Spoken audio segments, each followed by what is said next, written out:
Guys, I hope you're having a terrific Tuesday. Today we're going to be going over loops. So a loop is something that repeats an action over and over again. In Scratch, these are the forever or repeat blocks. So if you look at this one here, it says repeat 10, and whatever I put it in here, it'll repeat 10 times. So say I want to put move 10 steps 10 times. Then my sprite will move 10 steps 10 times.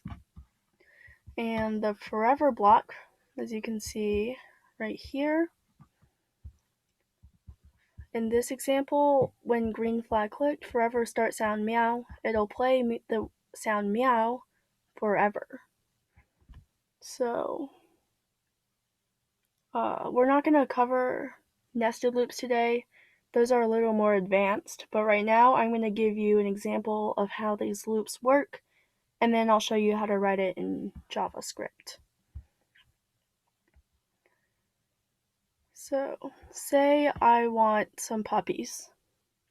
I can tell my computer to print one puppy, but say I want 5 puppies. Instead of writing print one puppy 5 times, I can just write it one time and put it in a loop. So I can say print one puppy, and then I'll put it in a loop. So here's my one puppy, but the loop will go 5 times.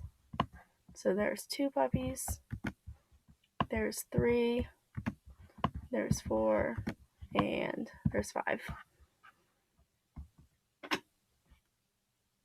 Alright, so I'm going to show you how this works in JavaScript, now that we can see what a loop actually does.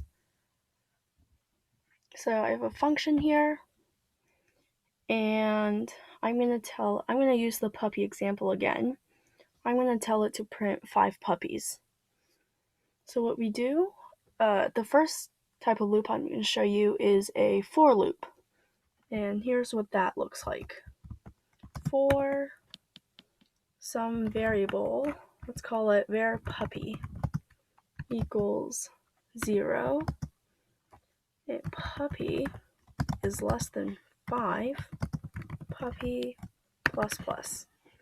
So this initializes your variable. So right now I have 0 puppies. And then 0 is less than 5. So it checks it right here. So it'll go through the loop. And then at the end of the loop, it'll give me one more puppy. So puppy plus plus. And inside that loop, I can put something like document.write hello ninjas. Here's a puppy. And when I run this code, it should put this 5 times. So here it is. So that's just a basic for loop. I only had to write the statement one time, but it actually repeated 5 times because I put it inside of a loop. Another type of loop is the while loop, and these are loops that keep going until a condition becomes false.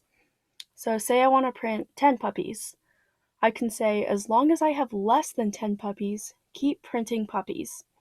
Once I have 10 puppies, though, I no longer have less than 10 puppies, and the loop will stop. So let me show you what that looks like. Oh, and also these loops will have a counter, also as just like the for loop right here, puppy plus plus.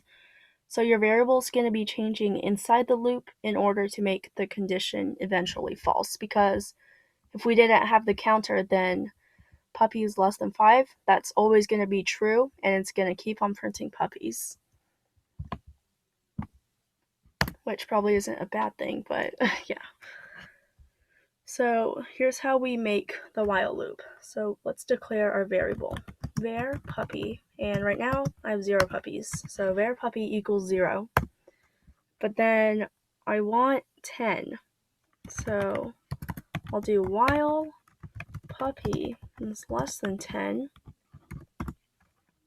I'm gonna document.write more puppies. So, and then make sure to close it off with a semicolon. And at the end, we have our counter. So puppy plus plus. There we go. And when I run this,